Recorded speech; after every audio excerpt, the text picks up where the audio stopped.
In Kwara State right now, there is a wave of excitement spreading through the local communities as reports continue to pour in about the arrest of several suspected bandits who have been troubling villages around Patigi and nearby areas.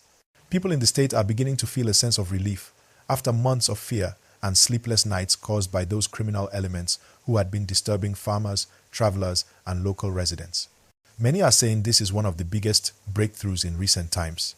Now, what has everyone talking is the involvement of local community groups and vigilante teams who work together with security agencies to track down these dangerous people.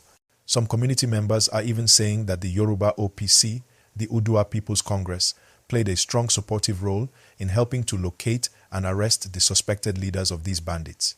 Whether officially confirmed or not, the news alone has brought renewed hope to the people, and the mood in many villages has shifted from fear to celebration. Please remember to like this video right now and subscribe to this channel because we bring you every update the moment it happens, and we make sure you understand what's really going on in simple, clear English. Now, people in Kwara have been living in tension for a while. There were reports of bandits attacking some communities, especially around riverine areas. Farmers were afraid to go to their farms, transporters avoided certain routes, and families prayed every day for safety. But all that began to change recently when security agencies, together with the local vigilantes, launched coordinated patrols. They began to close in on the hideouts of these criminal elements deep inside the forests. It was during one of those joint operations that several of the suspected bandits were arrested. Sources from the area explained that it was not an easy task. The operation lasted through the night, and the suspects were caught while trying to move supplies and motorcycles used for quick escape. The people in nearby villages woke up to the sound of gunfire that night, not knowing that security forces were already on the offensive. When the news of the arrests broke out the next morning, there was loud jubilation. People came out singing, clapping, and thanking God for peace finally returning to their land. Elders in the community were seen praying for the local security men and those who took part in the operation. Shops opened again, farmers returned to their fields, and children went back to playing outside without fear. You can just feel the joy when you watch the clips shared by local residents. Don't forget, my people. Please like this video right now if you are happy to hear that peace is returning to Kwara. It helps the video reach more people and keeps you updated on stories that truly matter. Now, let's talk about the role of the OPC that people are discussing.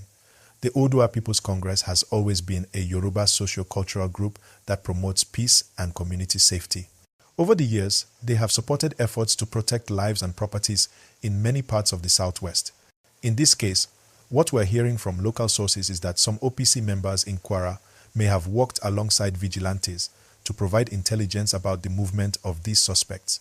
They know the terrain, they know the communities, and they use that knowledge to assist the authorities in locating where the criminals were hiding. Even though official police statements have not clearly mentioned OPC in the arrests, what we can all agree on is that community cooperation played a big role. When people join hands with law enforcement, it becomes easier to track down criminals.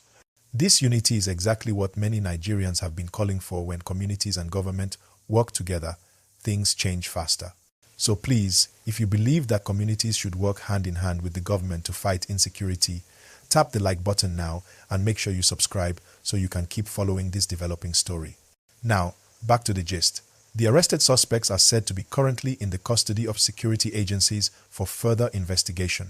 The government has also promised that due process will be followed, meaning that these people will face the law properly. There are strong warnings against jungle justice. Community leaders are advising everyone to stay calm and allow the law to take its course. That's how true justice works. The interesting part of this story is how quickly things can change when people refuse to live in fear. For months, those bandits moved around freely, attacking villages and taking away innocent people. But once the community stood firm, coordinated with the police, and supported the security forces, things began to turn around. This is a clear reminder that safety is not only about guns and uniforms, it's also about unity, communication, and courage. If you are watching this and you support peace and unity in our communities, please like this video right now and subscribe. Your support keeps us going and helps us continue bringing verified updates to you in a way you can understand. Now, beyond Kwara, this success story is inspiring other states too. neighboring communities are beginning to form stronger vigilante teams and hold regular meetings with security operatives. The goal is to share information quickly whenever strangers or suspicious movements are noticed. This new spirit of togetherness is what the country really needs. Imagine a Nigeria where every community looks out for one another, where criminals can no longer hide anywhere because people are alert and united. That's what we are beginning to see in Kwara, and that's what many hope will spread across the entire country. Back to the celebration mode, people have been gathering to express gratitude. Traditional rulers have been holding meetings to thank the security operatives and encourage them to keep up the good work. Women in some areas even organize prayer sessions and Thanksgiving events. You can tell from their faces that they have suffered too long and they are just happy to see a day when peace begins to return. Many residents are also using this opportunity to call on the government to provide more support for local security initiatives, things like vehicles, communication gadgets, and training. They say these tools will help local teams respond faster to emergencies and prevent attacks before they happen. The message is clear. People are ready to cooperate. They just need more support to make their communities safe. Don't forget to like this video and subscribe if you believe that our local communities deserve more support from the government to stay safe. Your engagement helps spread awareness and keeps this conversation alive. Now, while everyone is celebrating, some people are still advising caution. Security experts are reminding communities that some of the suspects might still be on the run.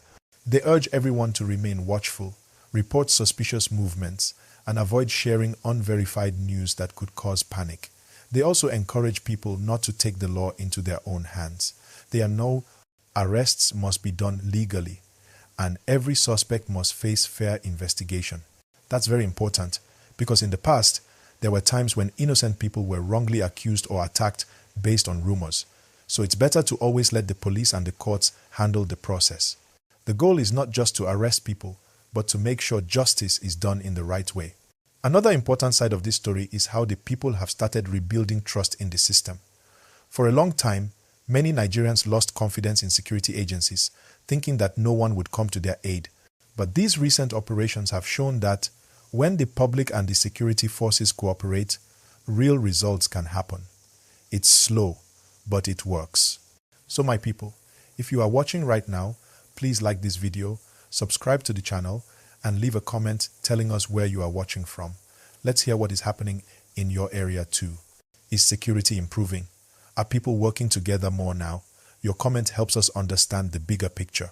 In the coming weeks, security operations are expected to continue around Kwara and neighboring states. The government has made it clear that it will not allow criminals to take over rural communities again. Soldiers and police officers are still patrolling the affected areas, making sure that peace is sustained. The goal is long-term safety, not just temporary calm. And truly, that's what everyone wants: lasting peace. The joy of being able to move freely without fear, of seeing your children go to school, of farming without looking over your shoulder. That's what this new wave of arrests is bringing back to the people of Kwara. It's not perfect yet, but it's a good beginning. So please, one more time, if you're happy to hear about peace returning to Kwara State, hit that like button now and subscribe to this channel for more verified updates. As we continue watching the developments, we must also give credit to those working silently behind the scenes, the community informants, the brave vigilantes, and the responsible officers who risk their lives every day to keep others safe. Their sacrifice is what makes news like this possible. And to everyone in other parts of Nigeria watching this, remember, security starts with you. Report strange activities in your area, support your local authorities, and promote peace in your neighborhood. The more united we are, the harder it becomes for criminal elements to survive. So that's how it stands in Kwara right now: a big step toward peace, a community that refused to give up, and a new confidence that things can change when people stand together. The arrests have given the people hope again, and that's something worth celebrating. Please like this video if you enjoyed listening, subscribe to stay updated, and share this with someone who needs to hear good news today. Peace is possible, and it starts with all of us.